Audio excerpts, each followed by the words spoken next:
Maidingu Chinglen Nongdren Khomba Gambir Singh Maharajna Ningthou Oiduna Amasung Maidingucha Narasinghana Senapati Oiduna Palabada Kristaptali Singamaga Chanipan Kuntaret ki Jun Thagi Suba Chayolgi Ningthou Kaba Numitta Maisnam Chanu Kumudini Apanbina Maidingugi Mazaibe Matam Phawangam Lon Pokhirame Aduga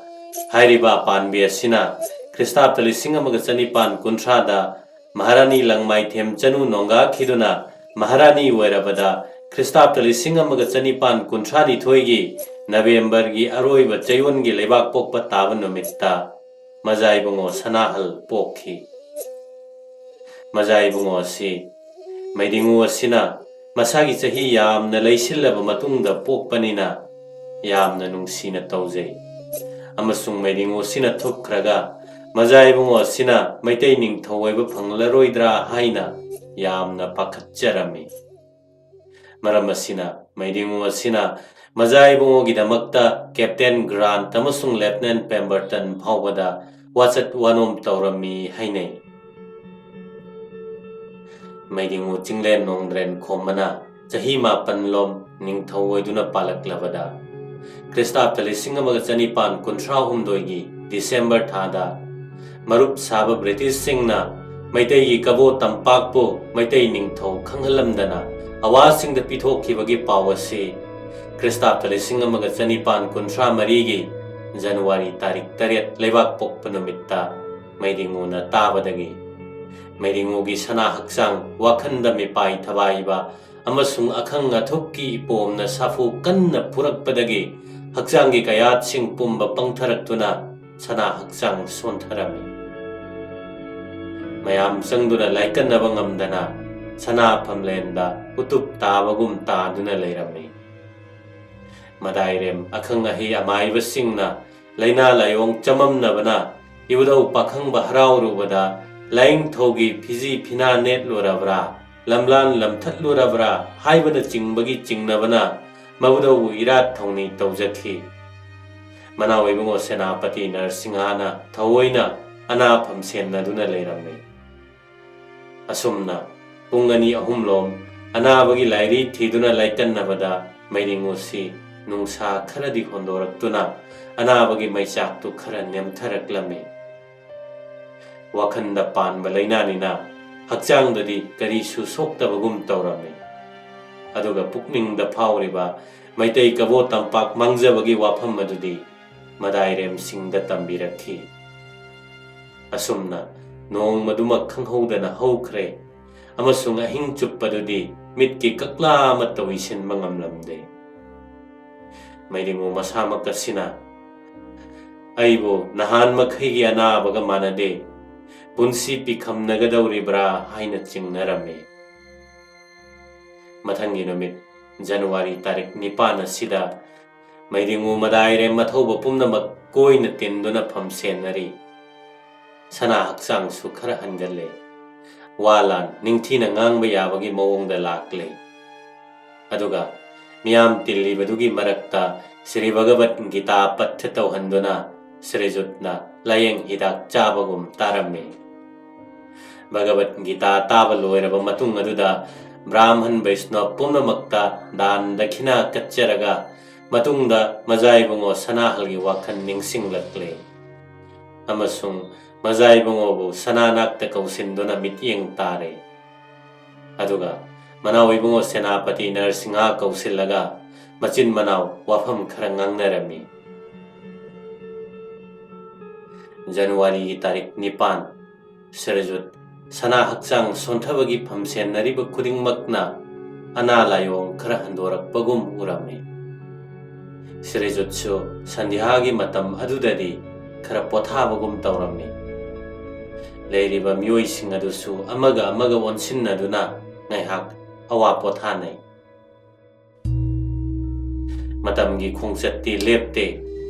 Khongthangsu Ngaihakta Panthana Leithokte Yachangbagi Matamdo Numidang Waisilakle Maduda Anganba Singi Chana Thaknaba Matam Loi Khraduna Athengba Singi tara chak chanabagi matam tanja tamlakle matam maduda Manau Ibongo Senapati Narasinghana Langthavan Konungdagi Lamkhai Manungduda Leiriba Senapati Masagi Sangaida Tara Luklen Phangluge Haina Khongum Kirame Matam Ngaihak Kanaraga Maidingu Chinglen Nongdren Khombana Langthavan Konunggi Lamkhai Manungda Mayum Saduna Krista Pelisinga Chanipan Kunipan gi January dagi Leirakliba Captain F.J. Grant Lieutenant Pemberton amasung George Gordon Bunning Singh laklame madudagidi maidingo gi wakal asi sandokre kabo tampaki mafam maduda matomta khonthang yeijaraktuna nahan lebak pokpa numitta wakhanda yei kiba mi pai thabaiba amasung akhang athupki ithak ipomdu horakle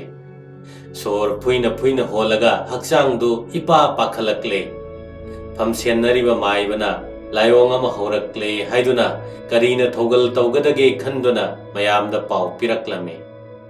mayamna so senapati kauru haiduna kauruna bami thakre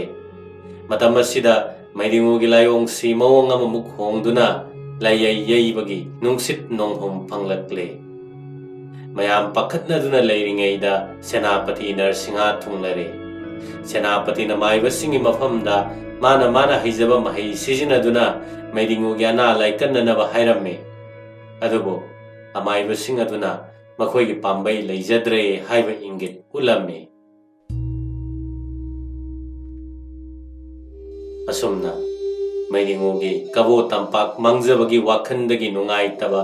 sauningba ningamdaba koidau saugatpa sina singba kayana punsilladuna tholakpa layai yeibagi laina aduna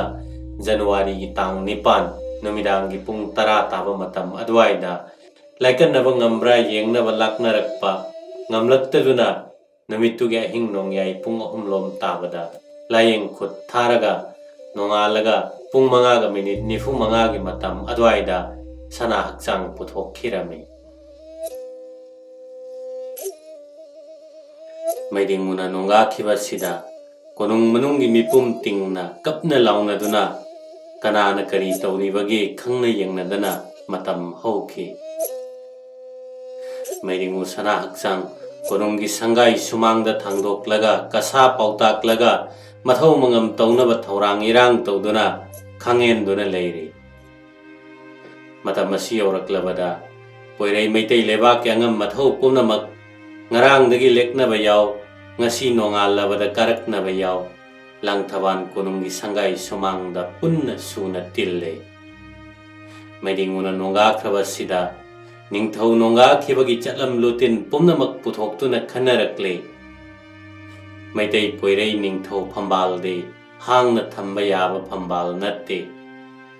Ningthou khubam hangba yade maidingu gi haksang tumdringai gi manungda mahut sinba Ningthou ama hapkadabane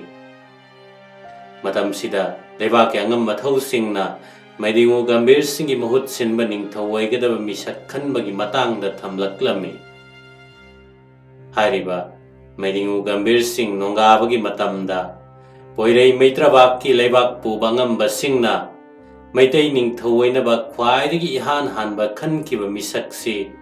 senapati Narasinha ne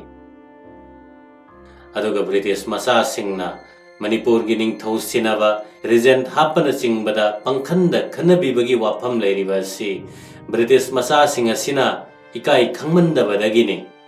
matamduda makhoi Manipur gi karisu oidribane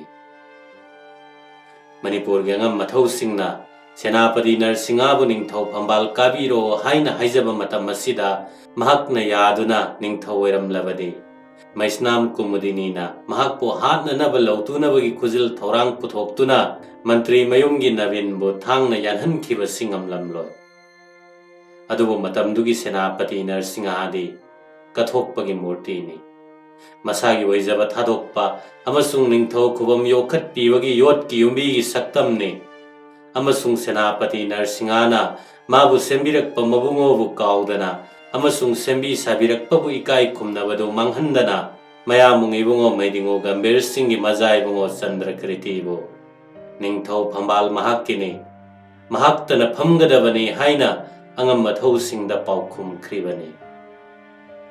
adubo pukchel chawba kathokpa masagi oijaba thadokpa amasung migi towimal kaudaba adubo masak khangdaba pukchel piklaba minadi mahakki wakhlon aduba lamsilluba ngamde Ningthouge angam mathausingna Chandrakritibu senapati Narasinghabu Ningthou haplagani haiba sida maisnam kumudinina